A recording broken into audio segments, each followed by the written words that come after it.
عبد الله وآله وصحبه الميامين وسلم تسليما كثيرا إلى يوم الدين. صلى على محمد وعلى محمد.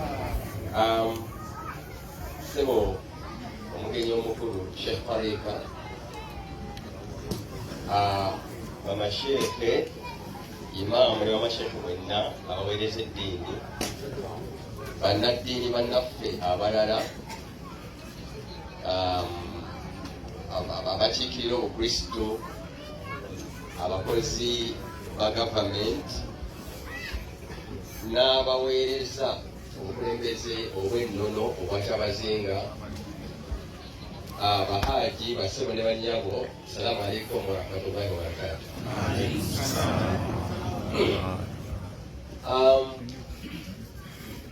Kinsanyusa nnyo mu mikolo egifaanana bwe giti okutuukiriza ekigendererwa kyagyo, kuba omukolo ogw'esswala y'ejjuma temuguyitamu batali basiraamu kujja, mwekenenula abasiraamu mwekka mukola ki?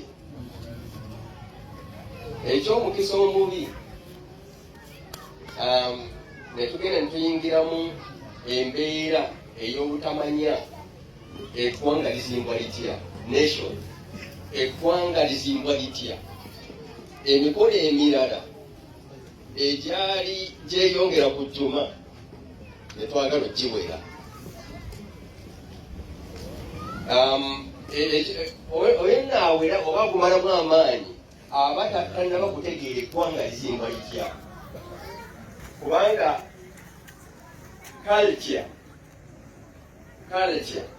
n'abakulembeze ba culture basobola okugenda nga bateekawo emikolo ng'ekigendererwa kyamu kwongera kulungamya bantu nakubasomesa, era ne culture yabagamba eri dynamic, egenda yatapawara, egenda ekulaakulana, egenda ekyuka, nga abakulembeze abapulaninga mu buli mulembe ogwo balaga ekisaana nti kino kyekisaana mu nkolagana y'abantu ne bakireeta. Abasoma culture akantu ke bateeka bagamba nti eri dynamic, ezimu characteristics za culture. Naye n'obuuliza omuntu wano nti islamic culture yeeruwa, obuwangwa bw'obusiraamu bwe bulwa, tuyinza okutulyana, kubanga ate onoogenda okulaba nga byobadde ogenda owera biri mu culture ya busiraamu, ng'ate culture obuwangwa zempisa era kyekimanyisa abantu bonna, eggwanga lyonna, ekikumanyisa nti ono y'ono buba buwangwa bwo. Naye ate bwogenda ng'obukeketa oba totegedde bulungi bukulu bwa kintu kyokeketa.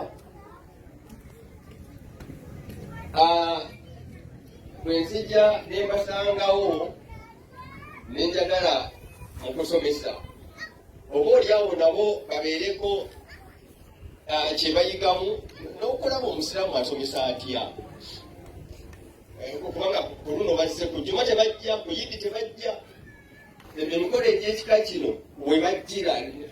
Ne tugenda bannaffe abalala kirungi gyeyongeremu amaanyi naye kigende mu maaso, nga teeti yaabwe eri wali, era tugezeeko okubayita bajjule, kubanga mu kusomesa okwo yasomesezza bw'ati, yasomesezza bw'ati ne bw'ati. Ekyo kyongera okuwa entegeera yaabwe eri obusiraamu, nga tebagujja mu ŋŋambo ez'abali abagamba nti munaasa mayiti ne muteeka amazzi ago ne gafuma, nga tebabijja eyo, nga babijje ku ggwe. Bassebo, oyo yenna eri abayise wano yabayise mu kifo kituufu, era kifo kyammwe, era kifo kyabambikwano gye muli, kubanga Kulaani eno yagenda netugamba nti nze Allah maze okukiraba abagobezi ba Kristo bamukwano nnyo eri abagobezi ba Muhammad Kukulani kwa yeyogera mu Kulani. Wakati muse mikwano gyammwe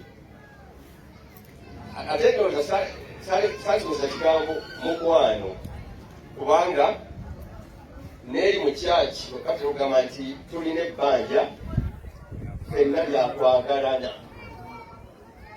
kyekiramu Katonda kyawaffe abantu.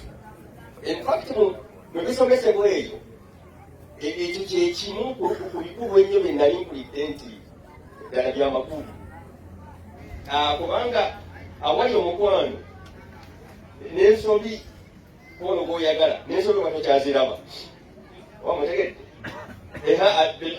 alhub yukhfi laka almasaawi.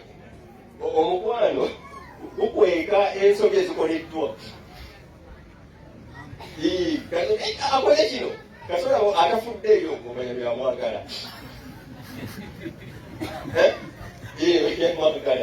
kakati latajidanna ashaddu nnasi adawata lilladhina amanu.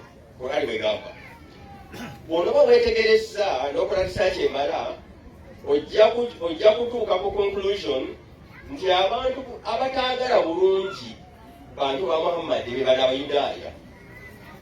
Abayudaaya. Abayudaaya nange nga sinaba kuŋŋamba mbayirako obuzibu obaolyawo babuninako. Mbavunaana lwaki baajaganya okuttibwa kwa Kristo. Wa qawlihim inna qatalna almasiha ben Maryam. Bagenda beewaana, Qur'ani bwegamba, bagenda beewaana nti oyo Yesu twamumaliriza. Piraato n'asimba wano omuntu omukyamu, n'asimba wano Yesu ng'agenderera nti abantu bano abawabidde Yesu mu kooti balabe nti amakodyo ono n'ono nsonyiwaani, ng'asuubira nti bagenda gamba nti sonyi ono Yesu yali yeewumbyeko bulungi omukakkamu, nga balowooza nti lino erisi ry'emisango likibba abaana, likisana nsingo z'abaana, nga alowooza twagenda wanika eryo litte. Yagwawo n'ekigo. Piraato yagwawo n'ekigo. Bwe baagamba bakabona b'Abayudaaya bwe bagamba nti wanika Yesu gwe muteeka ku musaalaba, lino likibba abaana lireke ligende eka.